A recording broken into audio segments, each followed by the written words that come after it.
I love that. I love that, Remy. I do. Yes, sir.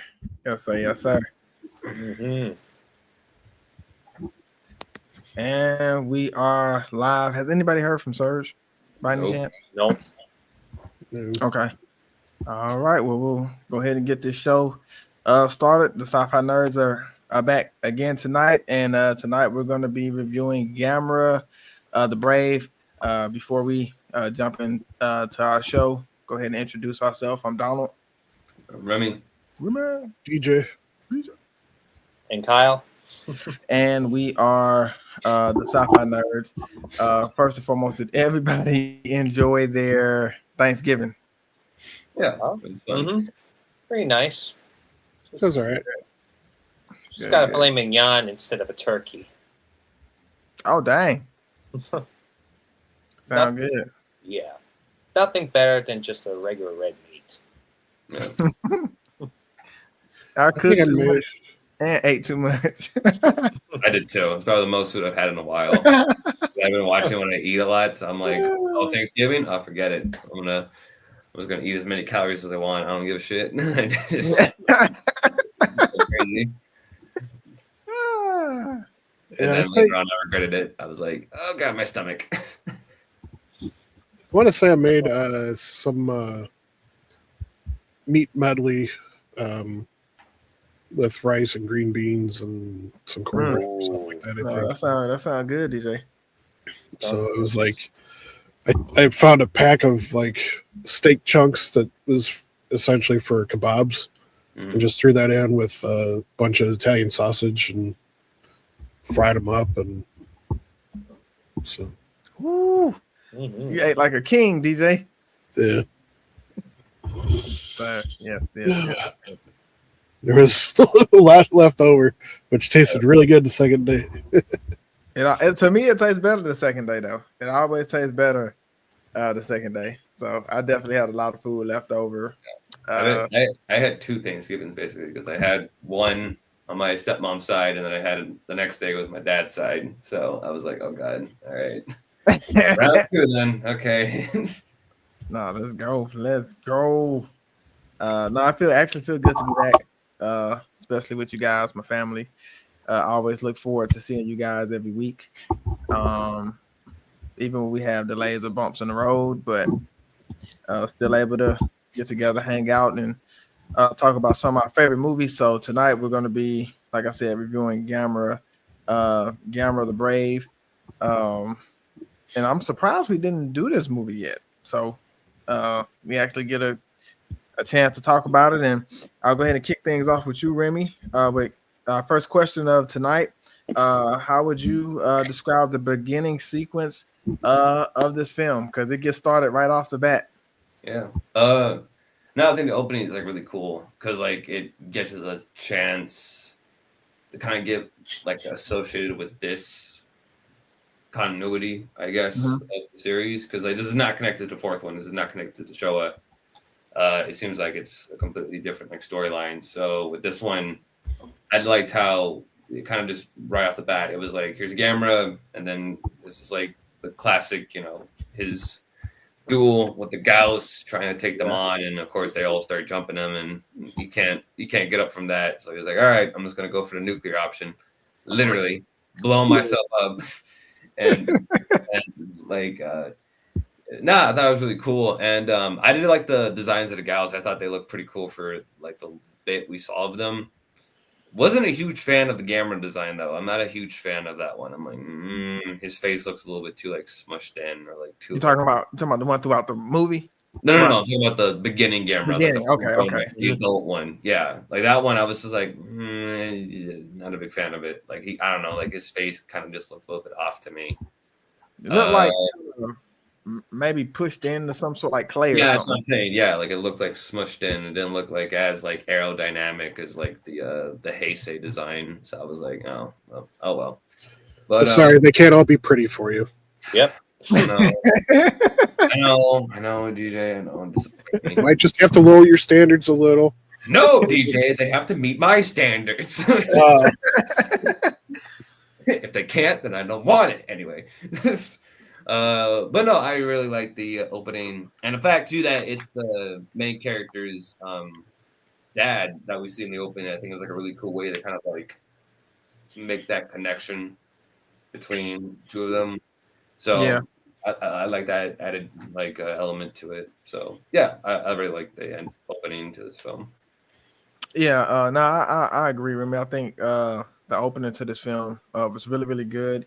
And I do like, films that, kind of give you an insight from the beginning with how they start off. But no, it was awesome getting to see Gamma's rival in the beginning. Like you said, he just had to go, nuclear because it was just too much going on for him. But all in all, it was still an awesome opening to the movie. So that's what I enjoyed the most. I definitely like the opening. What about you, DJ? How would you describe the opening sequence to Gamera the Brave? Yeah, like Remy said, it's a good introduction. Sets the stage, for why things are going the way that they are. It's nice to see kind of a generational view instead of it just being like, oh, it's the first time that he's shown up and stuff like that. Like, this time we're Right, actually yeah. seeing like different generations experience with them. So it's pretty cool, and adds to the mythos. Like, it's another kind of way of viewing how Gamera perpetuates and everything. So Yeah. I mean, we had in the Heisei trilogy, we had at one point they showed like there was essentially the Gamera graveyard where there was just a whole mess of them, in rows, kind of like the elephant graveyards and stuff. Where, so this is just kind of another take on the mythos. Like, when he dies, a new egg is formed as a result. Eventually hatches and stuff when the need rises. So. And I really love that dynamic. Another egg that was able to form and hatch. I think that's another cool thing that's like, I won't even say underrated in ways, but I do think it gives, like Gamera another cool element to add to who he already is, if that makes sense. What about you, Cal? Describe the beginning sequence of this movie in your own words. I think Remy and DJ already said it, but in my perspective, it's a really great way to start the movie. Starting from it happened a long time ago all the way over to the present. And I love how they were able to go back with the father, and now he's a full-grown adult. Now he has a son in throughout the movie. But I'm a little bit surprised that this Gamera reminded me of not the little Gamera, but the past Gamera that looked almost like the Galapagos tortoise's head, because I feel like they kind of took that, but that didn't really fit with my take on the character. But still was a great introduction, and how was he able to sacrifice himself and now see another egg hatch into another Gamera. So it becomes it's primarily focused on a child after his father witnessed the monster who saved humanity.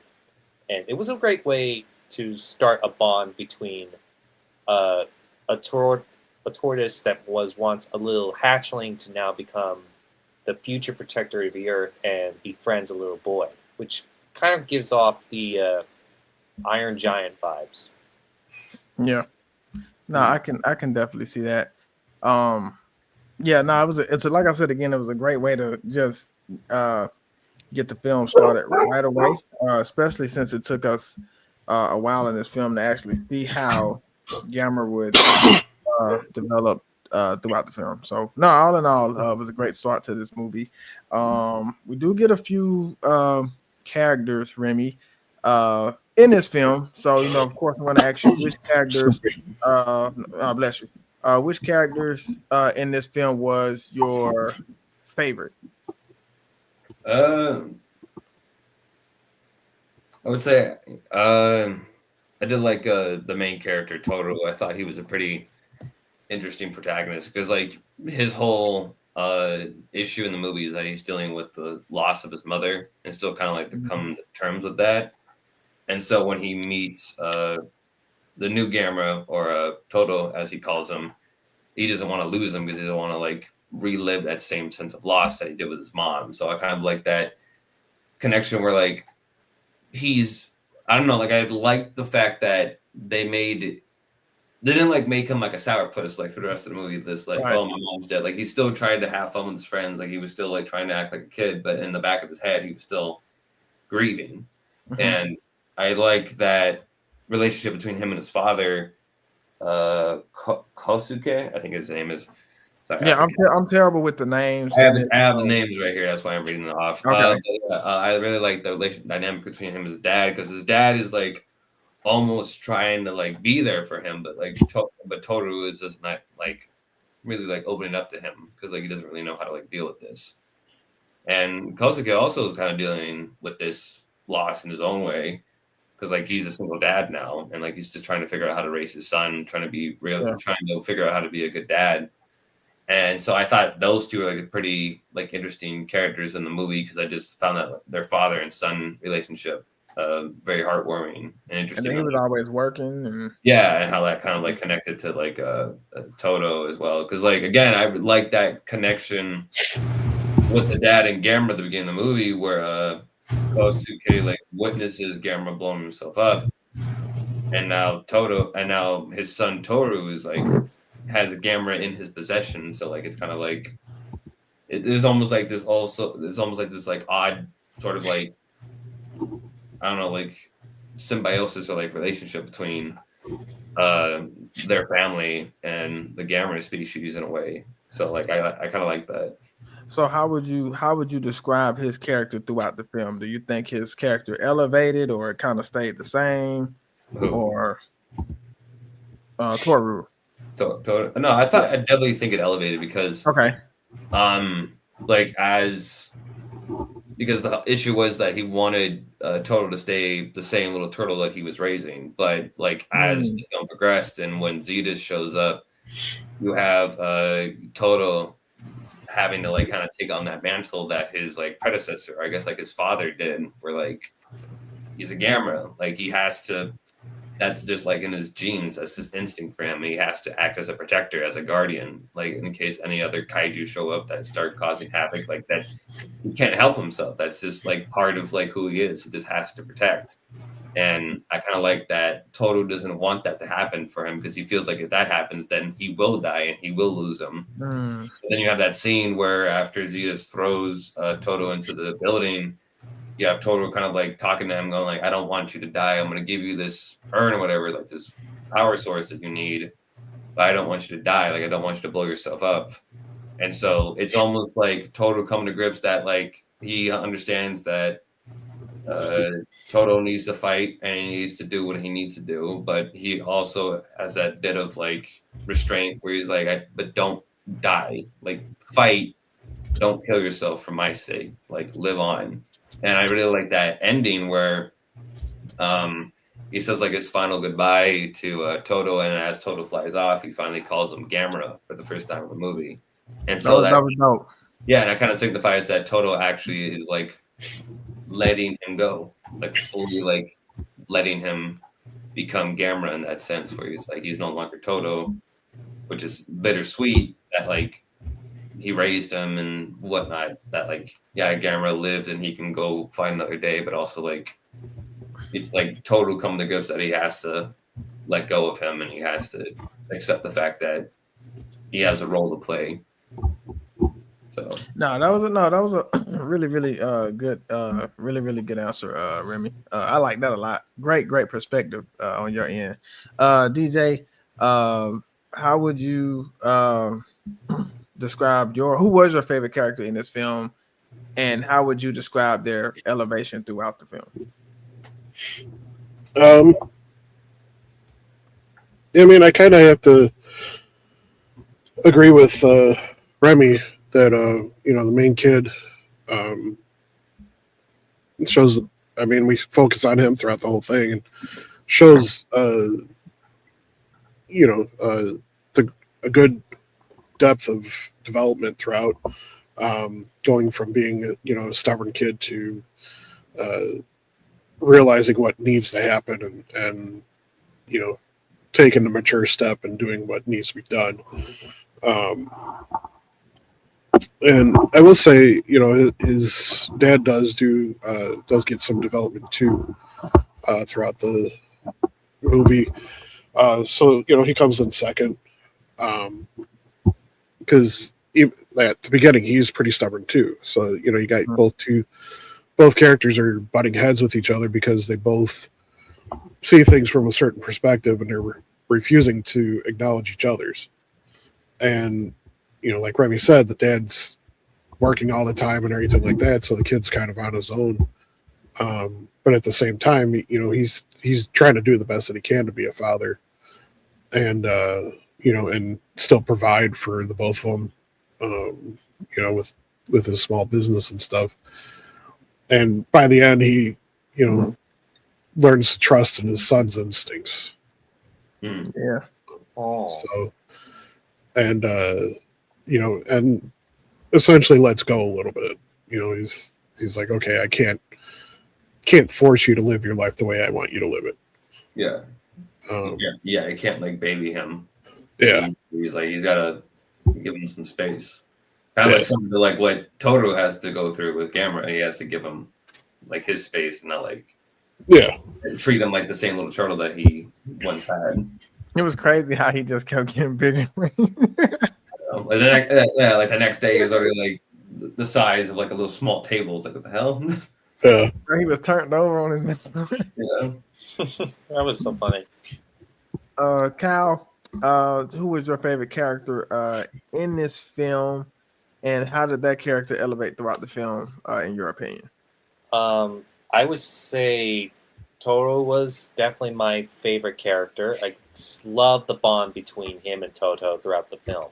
But as he begins to sense Zetus is coming, he basically just has this role of becoming the protector of the earth. And now he feels like he just throws away, the bond, but he hasn't really forgotten about Toro. But that's what I kind of think it is. It's not really about dumping your relationship. It's about the role that you have to take full responsibility as a protector of the earth. And that's what Toto was passed on from, like Remy said. And it was a really interesting how he went like, I got to do this. And all right, then you're telling me not to die. All right, I won't die for you. I promise. And I love how they basically bonded. I love also the girl in this movie. I think her name was oh my god, what? Mai? Yeah, Mai. Yeah, she was going through a heart surgery, which it's pretty sad that she can't really interact with Toto. But you could definitely see that when she witnessed Toto, now Gamera, fighting Zetus, it becomes like, I don't know how to put it into words, but it seems like she's passing that glowing stone that she has to give to Toto, and then she passes it on to all the other children, which was really nice. I love how all the kids are gathered around and coming together to help this new Gamera as he battles Zetus. This was a really great story. That's why I gotta put it. I ain't gonna lie, Zetus had a fire design, bro. I like his design a lot. Yeah, I like him too. I forgot how cool his design was. His design is like super, super awesome. Yeah. Remy, if there was a turning point in this film for you, what was that turning point? Oh, well, speaking of Zetus, I think is when Zetus like first shows up. I feel like that's the turning point of the movie. Because like at first, like it starts off as like this little cutesy kind of like, oh, kid and his like strange creature, alien robot turtle. Like have to like hide from the people, and like you have that little scene of like Toto going around the kitchen, like trying to evade all the knives and everything. Like a little like a little cute Guron reference with the knife where like he shoots the fireball at it. I'm like, I see what you did there. But as soon as Zetus shows up, it's almost like Zetus walked up to the audience and just went, "Oh, you think this is cute? Oh, you think this is cute?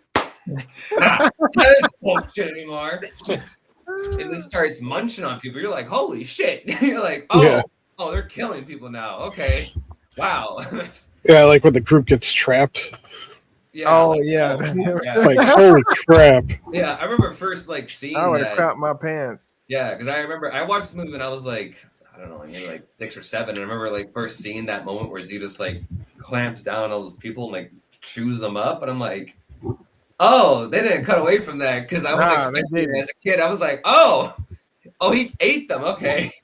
But yeah, no, I think that like entire sequence where Zetus shows up and he's not only eating people, but he also is like beating the crap out of Toto, I think is like the big turning point of the movie because it's just like, like doesn't really seem like Toto's like up to challenge yet. Like he's still pretty small and even keep up with Zetus. Processing what's happening, like what's going on. Yeah, exactly. Because like Toto like gets in a good bite, and then that's about it. And then Zetus just starts beating the shit out of him from there. Like he's like chasing him and everything. And it isn't until like Zetus like shoots his tongue at like Toto. That, and he, like, that was crazy too. The fireball is like when he actually like gets a 1-up on Zetus. But after that, Toto's like out of commission afterwards because like he has that like he has that like wound on his neck from Zetus's tongue, and you're like, oh damn. And that's when like he gets taken by the military as well. So I feel like that like is like the big turning point in the movie where like Zetus first makes his appearance on land and him and Toto have like that little scuffle.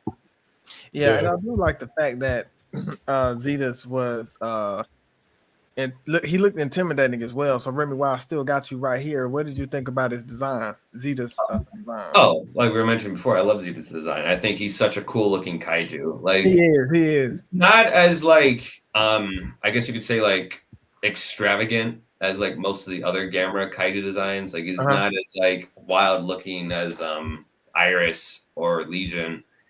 He's a bit more of like I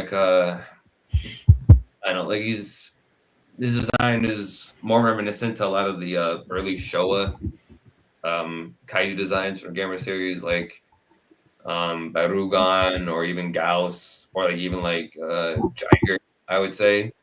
Like those, like they have cool designs, but they're not like very over the top. And I would say for this film, Zetus' design was great for this film. Like he looked cool, and I forgot how cool he looked, but he looked really good when I've seen him pop up again. So now, and I think too him in the story actually works more because Toto being as young and as small as he is, I feel like kind of amps up that level of intimidation and that tension either shows up because I think if Toto was much older and he looked more like the Gamera in the beginning of the movie, I feel like Zetus wouldn't be that much of a threat because you could probably kick the shit out of him. But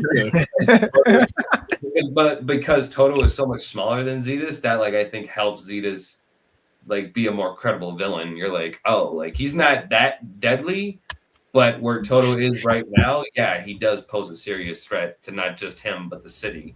No, that's actually a cool perspective for me. I like that. Give me something to think about. Just from that aspect, like you said, if he looked like the Gamera from the beginning of the film, he probably wouldn't be as intimidating. But because of the situation and the circumstance, and because Toto's still growing, and he's still learning. I don't even really know if he's processing what's happening. Like he sees Zetus, but I don't really know if he knows what's really at stake at the moment. It's almost a lot of these fights between Zetus and Toto. I know I keep bringing it up, but I think it's just hilarious how like it kind of reminded me of the little short fight that Baragon has with Godzilla in GMK, where Baragon was just like, "Yeah, I'm gonna do it," and Godzilla says, "No." Godzilla's kicking him down and everything. Kind of reminded me of that a bit.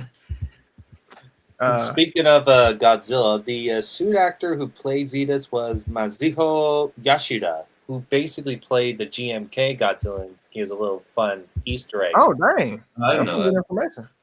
Yeah. I thought I remember hearing I thought I remember hearing that name before. I was like, didn't he like play another kaiju? But I didn't know he played Godzilla. That he went like playing Deskidora, Mother Legion, Yeah, he Oh, plays like okay. He also big played, monsters, so yeah. got to give that guy credit. Yeah, Yeah, no, that's cool. That's dope. yeah. No, if you want to be overkill, yeah, sure. They could have brought in Legion to fight Toto. We would have been over in the Oh middle. yeah, it would have been. Yeah, it would have been a wrap, right? Or Iris. Imagine having Iris fight Toto. Toto would have been done. I'm gonna be like, oh no, pack it Oh, up. he would have got cooked. He would have been. Yeah, Movie done. would have been over. Like, I mean, Yeah. DJ, I'm gonna come to you. If there was a turning point in this film for you, what was that turning point? And also, we was talking about Zeta's design a little bit. So, what would be your take on his design and how he looked in this film? I agree. Looked cool, intimidating and stuff. Wasn't like super goofy looking or anything like that. Yeah. And then obviously the fact that he's eating people, just nonchalantly, it's like, okay, yeah, okay, he's legit. He's not just walking around just stomping on things and being a menace. He's a legit threat, like like the Gauss and the Heisei era. Yeah. Mm-hmm. So yeah, that was pretty cool aspect. As far as turning points, I can agree with Remy that their first battle is a good turning point. But I got to give credit to the kids at the end. Because the turning point is them going through the gauntlet to get that red rock to Gamera. Yeah, that's a really good scene. And for some reason it really hit emotionally. Just watching all these little kids run through the city, just doing everything that they can to get this red glowing rock to a turtle stuck in the top of a building. And as goofy as that sounds, but you're sitting here watching it, and the way that they do the music and everything and the visuals for it, it's a really emotional turning point, because up to that point you essentially think Gamera's going to lose. I sure did. That's kind of the vibe that they're pushing, and like he's going to get killed, and then this monster is going to just eat everybody in the village, in the city and stuff, and nobody's going to be able to stop him. The military is not going to be able to do anything, and there's not going to be anybody else to stop him. So that's so scary to think about. Yeah. And so the fact that these little toddlers are running through the city on their own, and and then like without even saying a word to each other, like when one of them gets stopped, the next one's just there ready to like pick up the flag and keep going, and eventually getting it all the way to our hero, for him and his dad to run all the way up the building. So and then that leads to the emotional plea from Toro to Gamera, saying like, hey, like, I know this is going to help you, but I'm afraid you're going to use it and kill yourself with it. Please don't do that. Please just use this power to put an end to this guy, but stay alive for us. And and then once he gets it, then he's that it's a whole different story. He's like, all right, barbecue time. Yeah. Now that too, he could fly. He could fly. Yeah. Now. I love that whole scene too, because like you see like everybody like watching like Gamera fly in midair, and you would cut the Zetas fly. I mean, watching him fly, he's like, "What the hell? You can fly? How can you do that?" And I love too, like Gamera is like flying towards Zetas, and Zetas is like, look at him, like, "Hang on, wait, you're coming too close. You're coming too close." DJ, you brought up a good point about the music as well, because when they was playing the music, it's like you see the kids running around. It makes the sacrifice all much, it just makes it so much better with what they're trying to do. So if you're just looking at it, you probably like, oh, they're just getting this rock or whatever. But the music made the sacrifice way better than what it was. So because I mean you know, they're running through debris and everything, and like, I mean, they're small kids, so if a building chunk falls down, that's it. You know, they're pancake batter. So, you know, I mean, it's a cruel thing to say, but it's the truth. It's not like adults where, right. You know, oh man, it's just a whole different vibe from seeing adults running through the city. Right. Yeah. No, that was a really good point that you brought up, DJ. I just started thinking about it once you said. I was like, yeah, he is right. Yeah. I love too, like how they're like they have like there's like no sound effects and it's just the music, and you have scenes kind of between the kids running and scenes of Gamera still getting his ass kicked by Zetus, and you're like, oh my god. Yeah. Yeah, I know. Like, I mean, it's like at any moment he's gonna just die, and like everything's gonna be worthless. Yeah, so, at some point Zetus can be like, all right, I'm bored. I'm just gonna kill you now. Yeah, which when he stabs him from the side with his tongue, and you know, that honestly that almost looked like there was a kill shot. Yeah. And I think the scariest thing too is he was actually climbing up the building too. Zetus, well, like, yeah, just to do that. Like he climbed up, and he's like, "All right, I'm on your side." Yeah, he's an asshole. That's why he did it. Yeah, and then he climbs on top, and he's like, "All right, now I'm gonna jump on you." Yeah. I'm gonna jump. I'm gonna grab you with my tail, and I'm gonna fling you down. Because I'm an asshole. Anytime Toto fell, he just fell in slow motion. He never falls fast at all. He always fell in slow motion. Yeah. Oh boy, Kyle. I forgot to mention too that one other thing about this is design. I actually did like the frills. I forgot to mention the frills. Me too. Yeah, it reminded me of when it popped up. I was like, oh. It was cool. I like this design a lot. Yeah. It reminded me of the Dilophosaurus from Jurassic Park. That too. Yeah.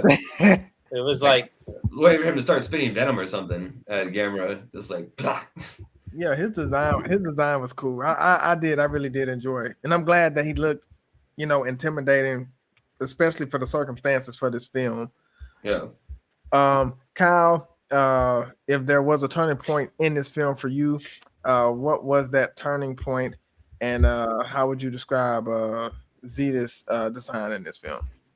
I would say the turning event is like very encouraging. It's like basically you're seeing the hero getting his ass whooped by the villain, and now it's up to the kids who are actually help to save the day. But mostly, you know, throughout the films, kids would definitely be like annoying, but they are basically the key element to the movie as they're like trying to help the main hero to fight off the villain, and that's what they all that's what all the kids did as they were trying to get the stone over to Gamera before he gets killed off by Zetus. And that was a really interesting, because after the battle, the scientist wants to continue experimenting on Toto, but the kids blocked him. It was like, no, we're not letting you go experiment on him anymore. He needs to be free, and he can't be some sort of lab rat. So this whole scene demonstrates how the kids are basically like the final chapter as a way to conclude to end this conflict between like the scientists who want to experiment and the kids who want the monster free. And it did remind me of I would say Mothra versus Godzilla with the egg, but instead we're having Gamera as like he's being experimented on. And as for Zetus, he's basically more of like intimidating villain, where I view him as like he's basically like I want to just put him as like Bane. He's more like Bane sort of way with the in the way he just brutally tortures Toto at the beginning all the way over until the final battle. And his design looks so sick. That's why I got to describe about him. And one thing to point out about him is that he's basically a mix of Barugun and I was basically a Godzilla because of all the spikes on his back. Because he's basically like a Gamera versus Godzilla, like not Dream movie, which is basically we got the suit actor playing Zetas and Gamera in the film. So that's basically a funny connection away. And I love how he was able, Zetas at the final battle was like, oh no, you're really going to like blow yourself up? And then he just fires at him. It's like, ah, fuck. Like, and then boom, and he just explodes. That was so good. Yeah. No, that final battle actually was a long battle. Yeah. Well, battle in quotation marks, because a battle is when two opponents are going like head to head and are like on equal footing. This is more of a slugfest because Zetas was just pounding Gamera the entire time. Just like, no. It's like he was having fun. Oh, you're going to throw a punch? Oh, adorable. Kick. And then he pounced on him. Like, yeah, it's like an older brother versus a younger brother, like duel, where the brother's just like, I'm gonna tell dad, like, okay, fine, do it. Ain't gonna he was a butthole, man. Remy, did you enjoy the tone of this film, and what are some of your dislikes about this film? Everything. I hate this movie. Garbage. Way to go, DJ. Yeah, the whole movie was just absolute trash. No. Tone, I would definitely say it's like, it reminds me a lot of those like kind of like 80s kids films where it would be made for kids, like kids are in mind, but there are a lot of like kind of dark elements to the story where, like, again, you have Zetas killing people, and you kind of have like those scenes where Toto is being like tortured by Zetas almost, and him like being experimented by the scientists. So like there's a lot of like kind of like darker elements to the film. Like the Transformers movie. Yeah, like Transformers movie, or like E.T. as another example. What else? Like a lot of those like Don Bluth movies where you have like these little cute cuddly characters going through like some of the worst some of the worst experiences ever.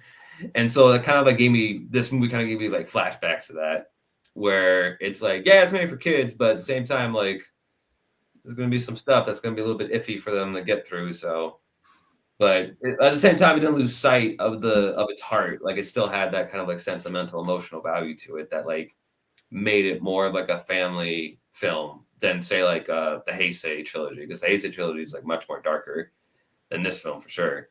But also, I like too how this film didn't like make it too goofy like the later Showa films, where they just completely made them just entirely kids films. Like only kids can watch these. Adults, not so much.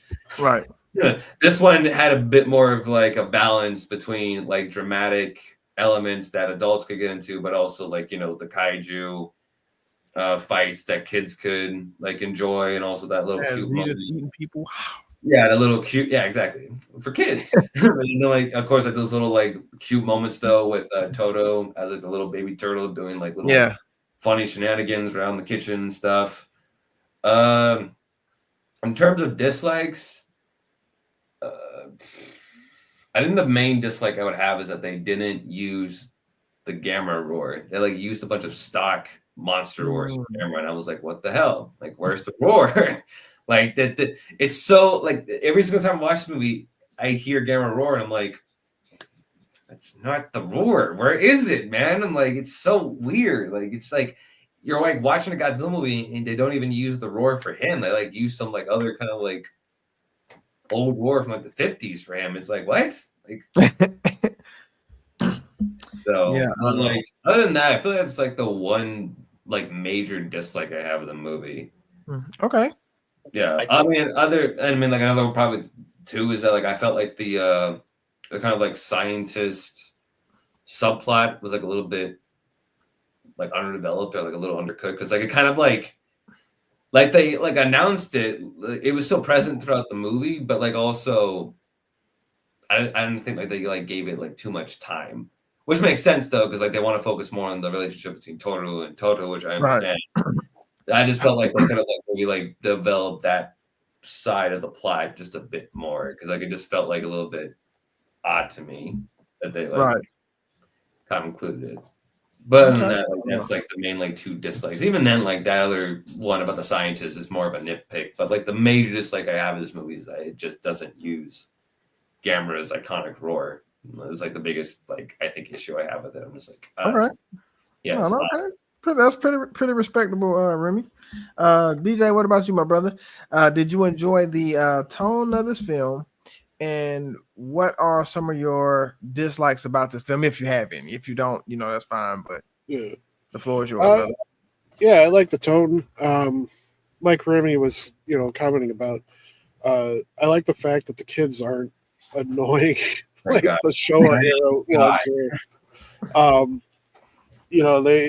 They were just kind of normal kids and weren't obsessed about like car accidents or having a Coke or something like that. Like in in one of the ones. Is the gear on one, I think, that they're referring to. Yeah, where car accident one, I know that's definitely from Guron's movie. Yeah, I just because I've watched a lot of the show ones through the Mystery Science Theater 3000 point of view, and so there's certain aspects that they point out, like why is this girl constantly asking for a Coke, or the main boy like talking about like accidents or death. Yeah, like it's like where's this philosophy coming from?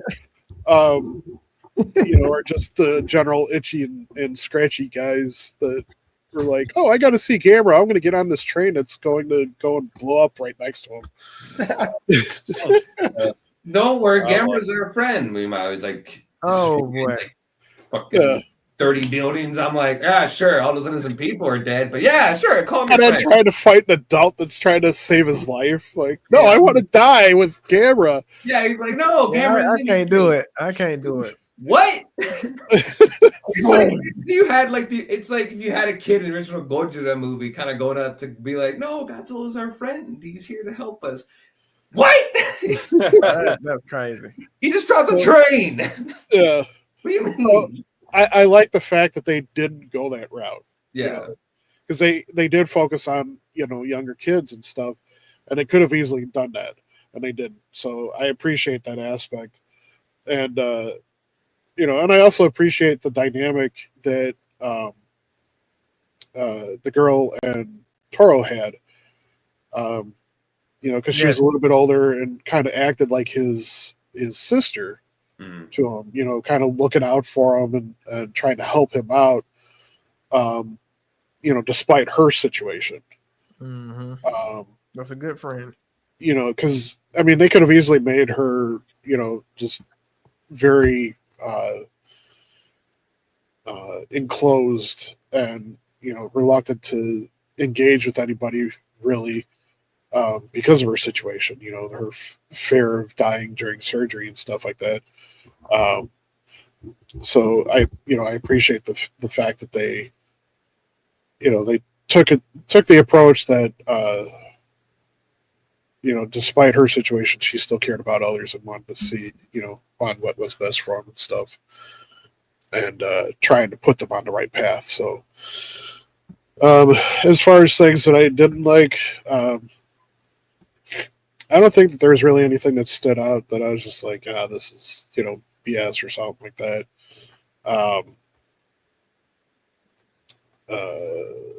Yeah, okay. So yeah. All right, no, good, good answer, DJ. Always good listening to your insight. Kyle, we'll go to you. Did you enjoy the tone of this film, and what are some of your dislikes about this film, if you have any? What I really loved about this movie is that it's considered to be a family movie instead of like with.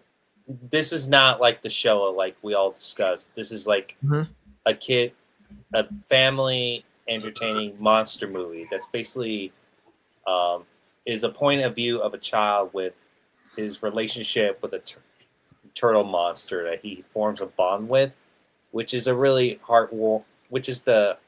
heartwarming moment of the movie until you can see like everything. I love how the characters are really great, and I could definitely see the father who's basically just concerned about Toro. He's just basically he seen Gamera sacrifice, and now he's seeing his son protecting this new Gamera, and now he has like, you gotta let it go, okay? You may act like you're a parent to it, but he's still a monster, and he's still considering as a baby, which is still like there's a big like an argument between father and son who's basically like trying to do what's right and was the safety of not only Gamera but for the people as well, because there's a big monster battle that's happening, and he's just basically doing everything that he can to support his son. And after, by the end of the final battle, you can see that he's basically stepped in to help Toro to get the stone to Gamera, which is really, I love the father and son dynamic. My nitpick is with Rami. I don't like how they added the roar. It's basically like the 1976 King Kong roar, and it feels like this is the kind of the popular roar they would use like for dinosaurs, or even in a werewolf in an American Werewolf in London audio drama, which they still use that roar even to this day. And I really wish they would keep the old Gamera roar, but maybe add like a whole new, like different type of roar, just like how they did with all the Godzilla roars in the Heisei and the Millennium Showa era films. Well, But you got to keep in consideration that this is still a child version of Gamera. it's So, Yeah, but no, the problem is Very though that true. like even the grown-up Gamera didn't have the roar in the beginning of the movie. that's true. Yeah, that's the issue. It's like, gotcha. yeah, I can understand that if like he's still developing the roar, that's fine too. But Yeah, I was thinking like you, DJ. but the adult one didn't have the roar either, so it's just like, oh, well then what the fuck? I But, think I heard yeah. somewhere that they didn't have the rights for the roar or something like that. I was like, what? Probably. Why wouldn't the roar come with? Why wouldn't the Yeah, like the only character. thing I can think of, maybe they just didn't just necessarily have the rights for the, for the roar. Yeah. But I think that other part where Toto's roaring in pain, it's basically either a caribou or an elk. That roar did remind me of like an elk, because those are, I feel like those are like used animal sounds for when he's in pain. Yeah. Right. Yeah. But we got down to our final two questions of the night, Remy. So I'll come to you with this one. What was some of your absolute favorite scenes from this film? I know we probably touched on a few, but just to clarify to the audience who will be watching or going back to watch. And out of 5 stars, how would you rate this film? Well, we like talked about it a lot. Definitely like the scene with all the kids, like they're carrying the red stone between themselves and running to like give it to Toto. I thought was like a really well done scene. I think it's probably like the strongest scene in the movie. Yeah, it's well put together. Yeah, yeah, because it's such, like DJ was mentioning, such a like a ridiculous like sort of situation, but they make it work and they make it believable and they actually make you like feel emotional during that. And you're like, huh, how about that? Making me feel for an actual giant turtle that's fighting another giant monster. And you're having all these kids run with a little red stone to give it to him. I think that's one of the best scenes in the movie. Like even like watching as a little kid, like I just remember like being like completely silent during that moment because like for some reason like it just kind of resonated with me. Where like you have these little kids like me, like acting brave in like a situation as like extreme as this. I did like the opening too. Again, that's a really good opening with because like we get to see like a fully adult Gamera fighting a bunch of Gauss. So like it's kind of reminiscent to like almost like the Heisei trilogy where like Gamera 3 kind of ended with Gamera going out to fight that horde of Gauss on his own. So it's kind of like a call back to that. I did like the kitchen scene with Toto like going around and like you have like cutting it between Toru and his friends. Yeah, like, I liked that. Skateboarding, like I like that. It was pretty cute. And then like any scene involving Zetus, I thought was like really cool looking. Also, because like I just like I appreciate Zetus' design so much, and I think he's such a cool looking kaiju. That every chance we get to see him, I'm like, nice. And like the fight between him and Toto is brutal because like it's definitely a perfect example of like an underdog where Toto is the like he's like overmatched and or like yeah he's the guy who has to like kind of know his way around Zetas, but like Zetas is just not like given the opportunity to like even like get back on his feet at all. So like that just kind of like helps you want to like root for him more.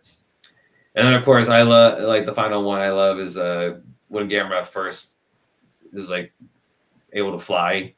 Because I think that's such like a cool reveal where you think like he hit the ground, but then like as the smoke clears, you start seeing the blue, and you're like, oh shit. And then Toto just starts spinning, and you're like, there we go. There's a classic Gamera flying spin that we know of. Because like that's the first time we like see any of like a Gamera at all in this film, like fly like that. We didn't see the grown-up one fly. And like we saw like a glimpse of it with Toto kind of like hovering, but we didn't see him like do like the full like UFO kind of spin. So this was like a first time. So it was like a cool first time like seeing that in this film. But yeah, those are a couple of my favorite scenes. And then out of 5 stars, I think I give it a 3. I give it a 3 out of 5. It's like it's a decent, good family film. Like it's not as great or like as bombastic as like the Heisei trilogy, but it's definitely a step above anything that the Showa films came out with later. Yeah. Like, I think it's definitely it's not as good as like the trilogy, but that's like a very high standard because like those are considered some of the best kaiju films of all time. So, but I think this is like a pretty decent like follow up to those, and like though like it's not a continuation of that trilogy, I still appreciate for what this movie is, and whenever I go back to it, I always like enjoy myself. So like yeah, I definitely recommend it for any kaiju fan or like even like any just like person who's interested. Yeah, no, I give it I give it a 3 as well. And I mean I'll watch the film again. Like if the film was on, I would definitely check it out. Yeah. I do feel like it took a while because the story was so long. It took them a while to really get into Zetas and Gamera, but that's like my only really and it's also like and the storyline too is not very like original. It's like a storyline we've heard hundreds of times. Right, yeah. So it's like I mean, it's not really like a major gripe. It's just one of the things that I disliked about the film. But DJ had brought this up earlier. I did like the fact that he barbecued Zetas. Yeah, blew him up. Yeah, that's one of my. He smoked them. Yeah, that's one of my favorite. That's one of my favorite scenes in the movie. And then of course the beginning we actually see a fully grown Gamera and his rival at the beginning. So it's always nice seeing that rival, seeing that battle go on in any type of film. But yeah, I mean, I would recommend it. I'll definitely recommend it to other kaiju fans or people who are becoming kaiju fans. So yeah. So what about you, DJ? What are some of your favorite scenes from this film? And out of 5 stars, how would you rate the movie? You guys talked about them all. Yeah. I mean, there's nothing left. Damn. All right. I don't know. Let's see. What's another one that sticks out? I don't know. I mean, yeah, like I said, Remy pretty much covered everything, and you got the additional one.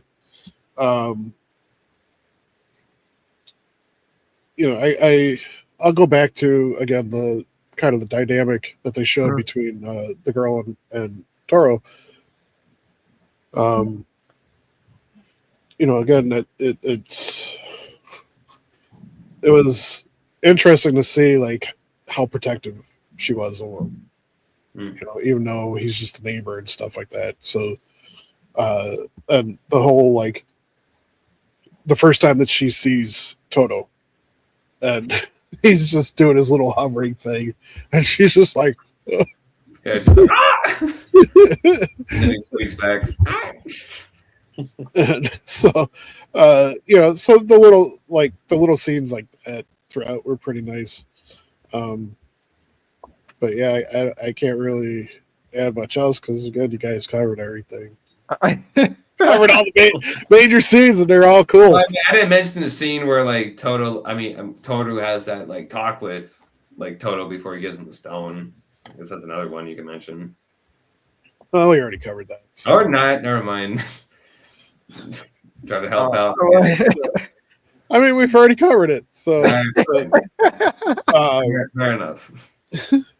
I'll give the movie a 4 out of 5, just because it does surprisingly hit emotionally a couple times. You know, you got the emotion from finding out that the girl's got, you know, has to go in for heart surgery and has the chance of not surviving, and then and throughout all of her, you know, endeavors, she's still trying to help out with Toto and Gamera and everything. So, and then again, the kids running through the city and stuff, and then Toro's last chat with Gamera before he gives him the stone. So, I mean, there's a lot of emotion, you know, and it's not common for these kinds of movies to have that kind of emotion, you know, kind of come through. So I appreciate that. Yeah, I don't see anybody having a pep talk with Godzilla before he gets in the face. Well, if they want to get stuff, Godzilla's like, I'm not hearing that shit. I got stuff to take care of.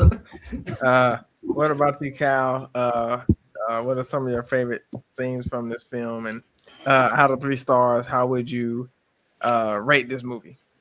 I pretty much think we all covered it, but if I have to put one, it's basically the final battle between Toto and Zetas. But I think a little funny, and this is something in my childhood life. I keep thinking that Toto is. I think they're taking it from Wizard of Oz. So, like, speaking of that, it's like since Wicked came out, it feels like, really, you're taking Toto from Wizard of Oz onto a monster, really? But anyway, that was a really great final battle sequence. And it's like, it feels like they went out of the way. It's like seeing how Toto went from like being the underdog to becoming like a, you know, he's now granted with powers, and now he's finally able to defeat his main opponent. And it was like, oh my God, like so good. Like when he ripped his tongue off, it's like, my God, that they're going way dark with this one. He just had, I didn't really see how he would tear Barugun's tongue off. Like, why can you do Barugun instead of him? So it was really nice. But I would say I would definitely rewatch it again, and I would give this movie like definitely like 3 out of 5, because even though it may not be like a sequel to the Gamera trilogy, or it's basically a standalone Gamera film, it's basically like a coming of age story where a young hero who's like born out of who was just basically born, who's now granted the ability to pass on the legacy of becoming a hero. This is what really is considered to be a coming of age family movie / kaiju film. And that's why I would give this Gamera a brave a watch. If everyone has not seen the Heisei or the Rebirth anime. So definitely worth a watch. Yeah, and I will say this too. Before Gamera Toto barbecued Zetas, they had a cool little face off for maybe a couple seconds. and Zetas was looking like, what you about to do? And then that's when he just barbecued him. Yeah. And I thought that was cool. Cool he little, was really from the fact that he got his freaking tongue ripped off. He's like, God, it hurts. Well, yeah. You asshole. You asshole. I thought that was cool. You son of a bitch, you ripped off my tongue. But we can't close until I pass it to my brother DJ so he can let you guys know what he has going on over on his awesome channel. So DJ, let the people at home know what you guys got going on, brother. Appreciate it. So this Friday is going to be our last show for this year, because the following weeks are all leading into the holidays and everything. So we're going to wrap up this season this coming Friday with a review of the Chainsaw Man movie. Yep. So we're gonna review that, and then we'll also talk about the latest episode of Kamen Rider Zets because that's getting crazy. So everybody needs to watch that series. It's free on YouTube. Really You good. can binge watch all the episodes. Comes out every Saturday night. So worth watching. So good so far. And so we've been having fun talking about that. Just the other day, we reviewed episodes 16 through 20 for the Bubblegum Crisis Tokyo 2024. And so it'll be a little while before we get back to that one. But when we do, it'll be finishing up that series, and then we'll be diving into another one after that. But again, this Friday, come check us out. Hear our thoughts about Chainsaw Man movie and the latest episode of Zets. And then we'll have a lot of homework once we come back because we'll have multiple Zets episodes to talk about on top of whatever else we're reviewing. Hey, no. It might just be all Zets for that first episode back. It might be. Y'all make sure y'all check out Because if they don't take any time off the next couple of weeks, we'll have a lot to talk about. So, Oh man. So yeah, our first episode back might just be nothing but Zets. But there you have it, ladies and gentlemen. Getting ready to close. That was our Gamera the Brave movie review. So those who got a chance to watch us, thanks for your support. You can always check us out at the Sci-Fi Nerdz YouTube channel, and like I said, Dragon DJ reviews as well. Make sure you guys give him and Remy a like, share, a comment, and a subscribe because it always helps. And so we greatly appreciate you guys. And we're gonna log off. I'm Donald. I'm Remy. DJ. Kyle. And we are the Sci-Fi Nerdz. Auf Wiedersehen!